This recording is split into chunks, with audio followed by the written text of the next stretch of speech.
Okay, it's another beautiful day for a barbecue. But look, the kids didn't eat that beautiful brisket the other night, so I've chopped it up into bite-sized bits.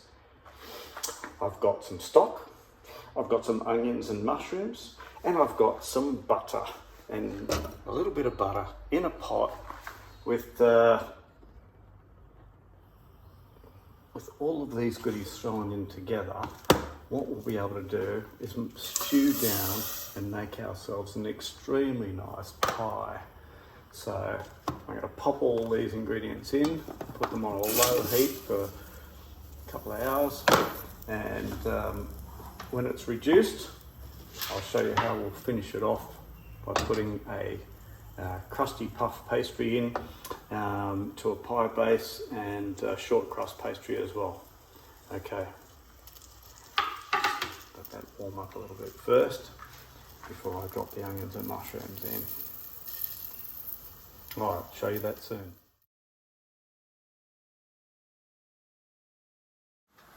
Okay, so welcome back. Sorry about the mess around the house. We're in the middle of a bit of reno. You can see now I've got this fire so capital effing hot, that's F for flaming, that I even have the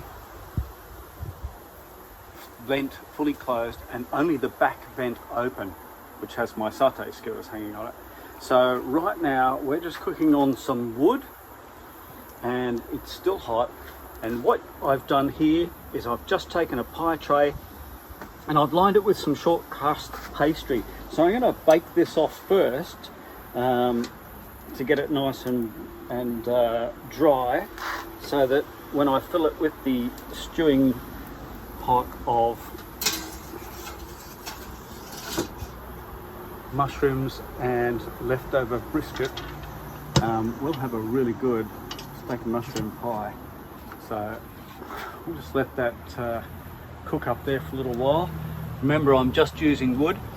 This baking tray, just for interest's sake, that comes with the Ozpig, Big Pig, is just high quality. So I'm going to put that pan of water in when I go and cook the pie fully with the puff pastry on the top. So there we go, there's the temperature. And let's just give it 5 or 10 minutes to do a blind bake of the base. Okay, that's 10 minutes. Let's have a look at it. Oh, little disappointment. It's slipped down the sides of my buttered baking tray. Not to worry, we'll take it out. We'll give it a little coating with butter and then we'll put the filling in it. I might try and edge up those sides. They'll bake off a little bit more when the final bake is done.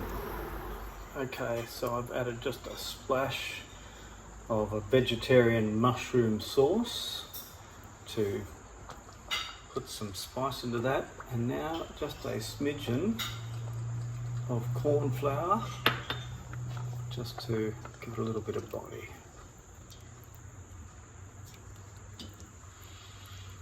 And that way it'll have some substance when it goes into the baked pastry. Unfortunately, it slipped down the side. I'm not the perfect pie maker yet, but I'm still learning.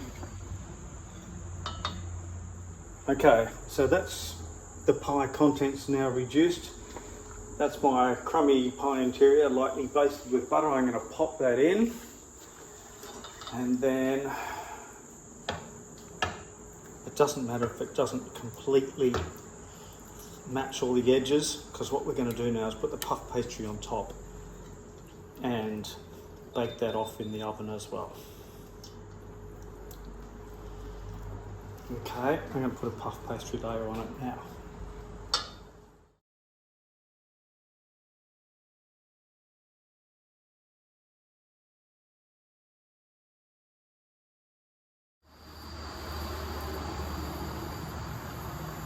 Okay, I've put some wood in.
Vents open, pie's in, should flame up in a minute.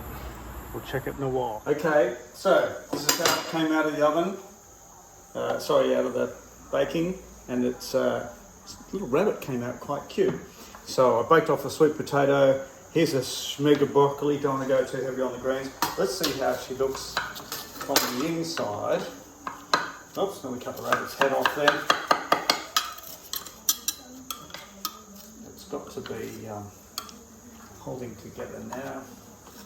Oh, do you know what? As much as I did a lousy job on the pastry crust, I think it's going to hold up all right. Let's have a look.